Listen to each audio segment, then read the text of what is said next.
योगी की परिभाषा थी अथ योगानुशासनम। योग एक अनुशासन है। तो अनुशासन किसका करें? अगले सूत्र में वह बताए कि योगस चित्त वृत्ति निरोध। चित्त वृत्तियों के निरोध का नाम योग है। चित्त वृत्तियां तो अनंत है, उनमें वेग है। मन वायु से भी तेज चलने वाला है। इन वृत्तियों का निरोध योग है। हमें अपनी वृत्तियों को अनुशासन में रखना है। मान लें हमने अपने परिश्रम पूर्वक चित्त वृत्तियों का निरोध कर ही लिया, तो उससे लाभ। महर्षि कहते हैं कि तदा दृष्टो स्वरूपेव स्थानम। उस समय दृष्टा यह आत्मा अपने ही सहज स्वरूप परमात्मा में स्थित हो जाता है। तो क्या स्वरूप में स्थित होने से पूर्व आत्मा मलिन था? महर्षि ने कहा कि वृत्ति सारूप्य मित्रत्र। दूसरे समय में जैसा वृत्तियों का प्रवाह है वैसा ही वह आत्मा है। जैसी वृत्ति वैसा ही आपके लिए यह आत्मा। तो वृत्तियां क्या हैं? उनका स्वरूप बताते हैं कि वृत्तयः पंचतयः क्लिष्टा अक्लिष्टा। चित्त वृत्तियां 5 प्रकार की होती हैं और हर वृत्ति के 2 भेद हैं। वे कभी क्लेशों को देने वाली होती हैं, तो कभी यही वृत्तियां क्लेशों से मुक्ति प्रदान करने वाली होती हैं। वृत्तियां तो अनंत हैं, किंतु वे प्रमाण, विपर्यय, विकल्प, निद्रा और स्मृति रूप से 5 प्रकार की होती हैं। तो वृत्तियां शांत कैसे हों, वृत्तियों का निरोध कैसे हो, इसके लिए आरंभिक उपाय बताते हैं कि अभ्यास वैराग्याभ्याम तन निरोध। उन चित्त वृत्तियों का निरोध अभ्यास और वैराग्य से होता है। इन्हीं से साधन का आरंभ है। पूर्ति पर्यंत से सांस चलते हैं। तो इन दोनों में से प्रथम अभ्यास का स्वरूप देखें। तत्र स्थितो यत्नोभ्यास। चित्त की स्थिरता के लिए जो यत्न किया जाता है वह अभ्यास कहलाता है। यह अभ्यास के वृत्तियों के अंतिम निरोध तक चलता है, इसलिए इसका भली प्रकार पालन करना चाहिए।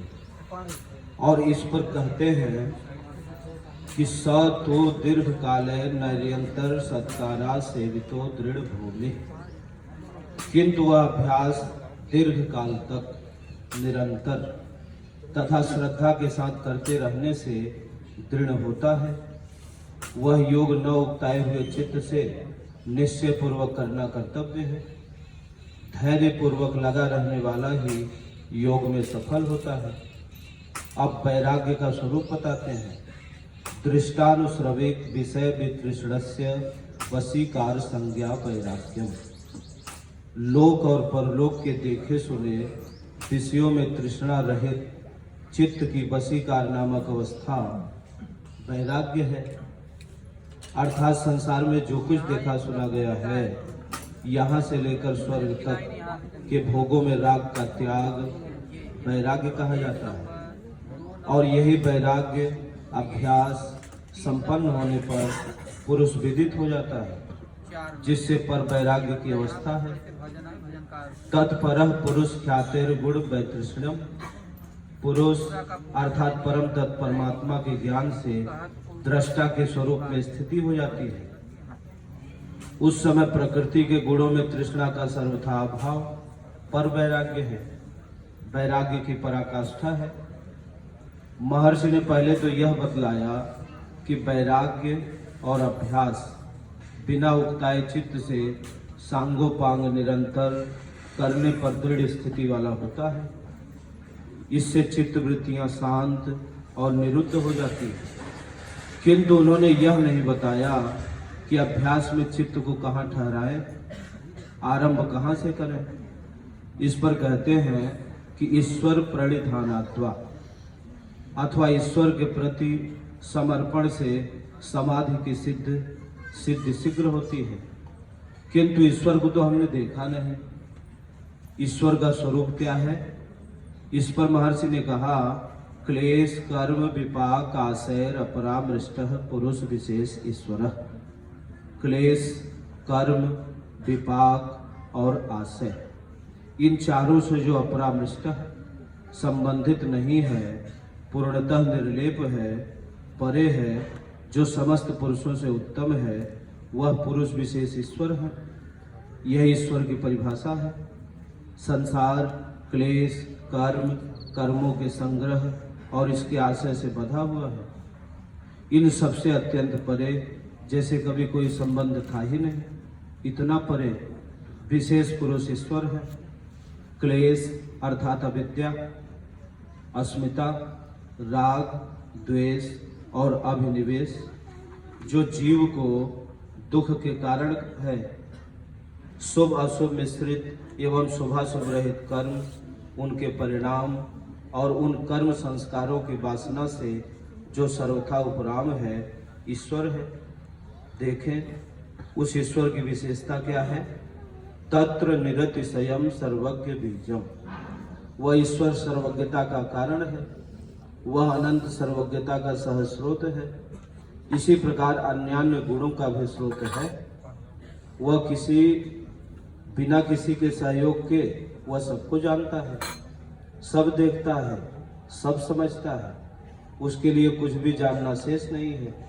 वह ईश्वर पूर्वे सामग्री गुरु काले नानवच्छेदात, वह ईश्वर पूर्वे शाम, पूर्व में जो प्रत्याशी होते आए हैं, उन गुरुओं का भी गुरु है, क्योंकि काले नानवच्छेदात, काल से उसका अवच्छेद नहीं है, वह अकाल पुरुष है। सृष्टि में अनंत गुरु हुए हैं, उनमें प्रवाहित गुरु तो यही है, काल से परे है। भगवान श्री कृष्ण गीता में गुरुर गरीयान, गुरुओं का भी परम गुरु कहा गया है। उस ईश्वर को कैसे पुकारें, उसका नाम क्या है, तो बताए कि तस्य वाचकः प्रणव, उस ईश्वर का वाचक नाम प्रणव अर्थात ओमकार है। ओम गीता 17वें अध्याय के 23वें श्लोक में है कि ओम, तत् और सत, यह तीनों उस परम ब्रह्म परमात्मा का निर्देश करते हैं, स्मृति दिलाते हैं। इसी ओम के द्वारा यज्ञ, वेद और ब्राह्मण रचे गए हैं। ओम इत्येकाक्षरम ब्रह्म, ओम इतना ही अक्षय ब्रह्म का परिचायक है।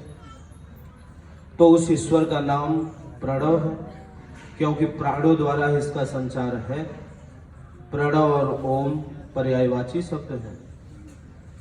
तज्जपस तदर्थ भावनम, उस ओम का जप और उसके अर्थ स्वरूप ईश्वर का ध्यान, ईश्वर प्रणिधान है।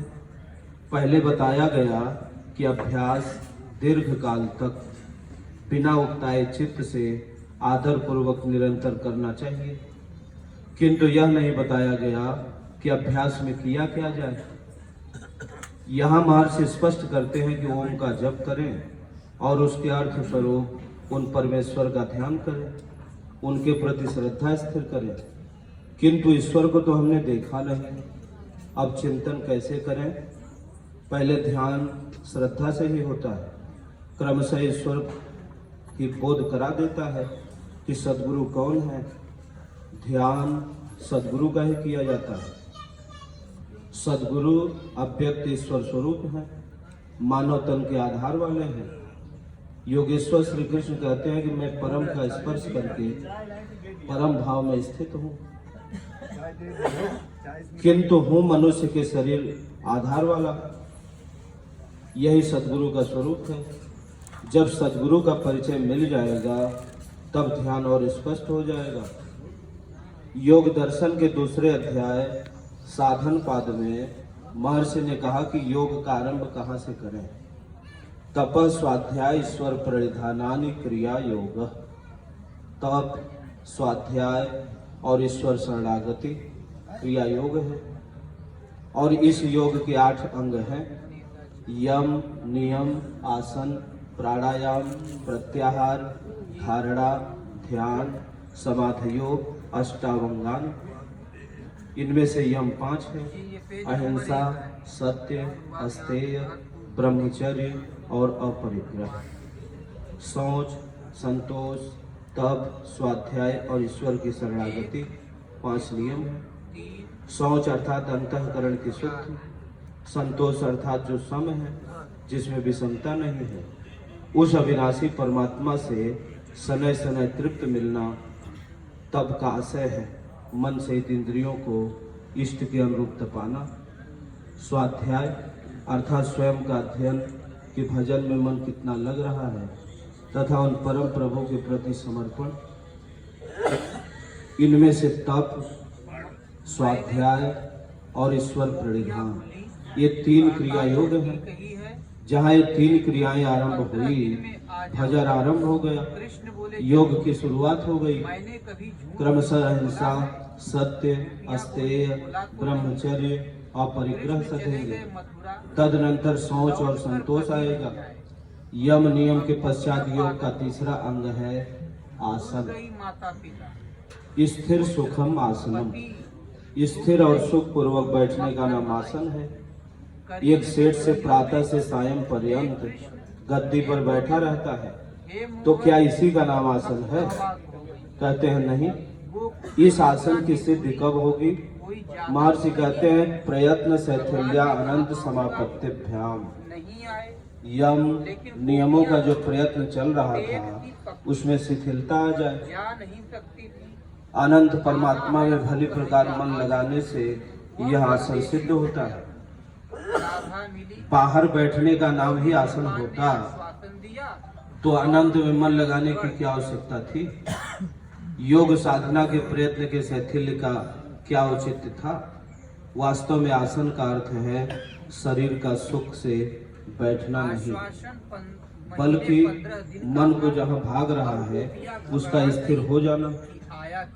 अहिंसा, सत्य, अस्तेय, ब्रह्मचर्य आदि के लिए जो प्रयत्न चल रहा था, प्रयत्न न करना पड़े और मन लग जाए, प्रयत्न शिथिल हो जाए, प्रयास न करना पड़े और अनंत उस परमात्मा में मन लगाने से आसन सध जाता है। और आसन के सदते ही तस्मिन सति श्वास प्रश्वासयोर गति विच्छेदः प्राणायाम। आसन की सिद्धि के साथ ही श्वास प्रश्वास की गति का रुक जाना प्राणायाम है। न तो बाह्य वायुमंडल के संकल्प मन के भीतर प्रवेश कर पाते हो, न भीतर से किसी संकल्प का स्फुरण हो, कोई उद्वेग न पैदा हो, इसका नाम प्राणायाम है। तो वास्तव में यह जो ध्यान के विषय में महर्षि पतंजलि जी ने कहा, यह पूरी की पूरी योग साधना है। जो परिणाम यथार्थ गीता का है, जो परिणाम श्री रामचरितमानस का है, अगर सच देखा जाए तो पूरी की पूरी साधना महर्षि पतंजलि जी योग दर्शन में बताए। छोटे छोटे सूत्रों में पूरी की पूरी आध्यात्मिक व्याख्या उन्होंने कर दी। जब साधन पथ में लगेंगे तो उस साधना पथ में चलने के बाद कैसी कैसी परिस्थितियों से आप गुजरेंगे, कैसी कैसी बाधाएं आएंगी और उन बाधाओं से कैसे पार पाना है, यह पूरा का पूरा महर्षि पतंजलि जी योग दर्शन में सूत्रों के माध्यम से बता दिया। तो हमारी जो वृत्ति है, जो चित्त की वृत्ति जिसको कहा गया, यह वृत्ति में तो तरह तरह की लहर चल रही है।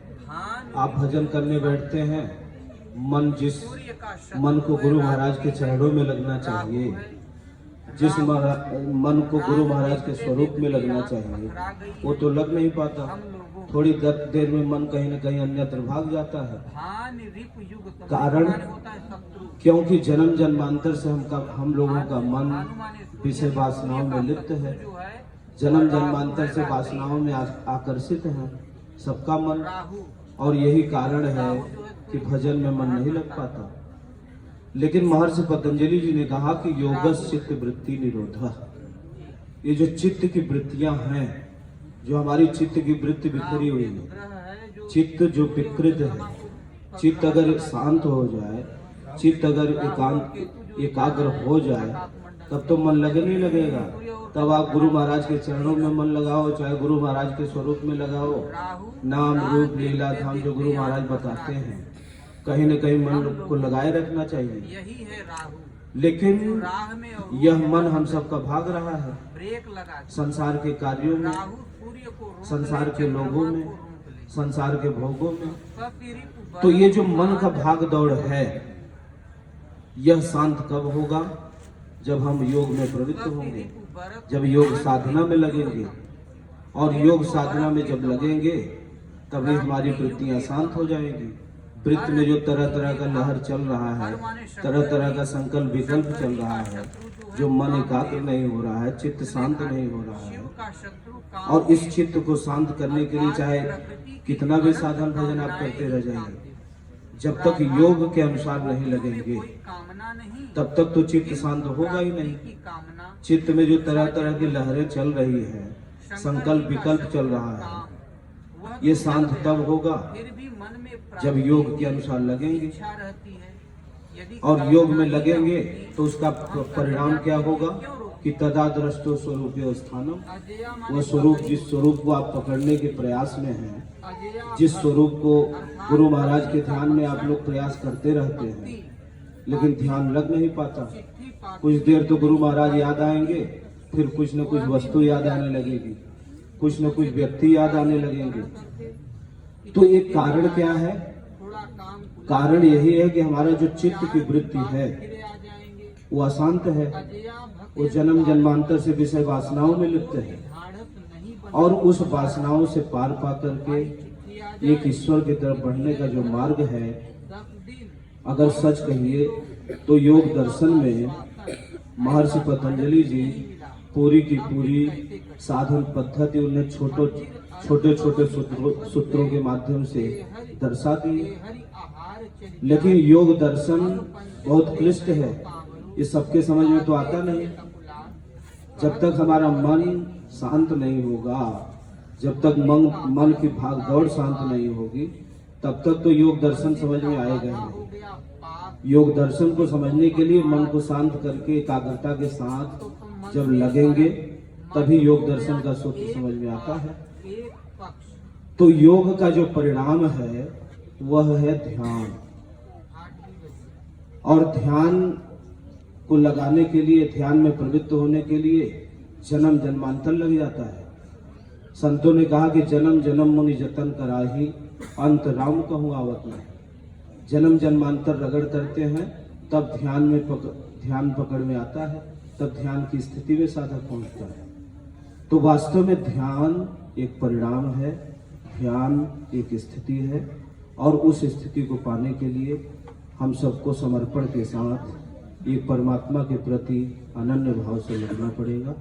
इसलिए जितना भी हो सके एक ईश्वर के नाम का जप करना चाहिए, ओम अथवा राम का जप किया करें, गुरु महाराज के स्वरूप का ध्यान करने का प्रयास करें, इसी में हम सबका कल्याण है। बोलिए श्री सद्गुरुदेव भगवान की जय।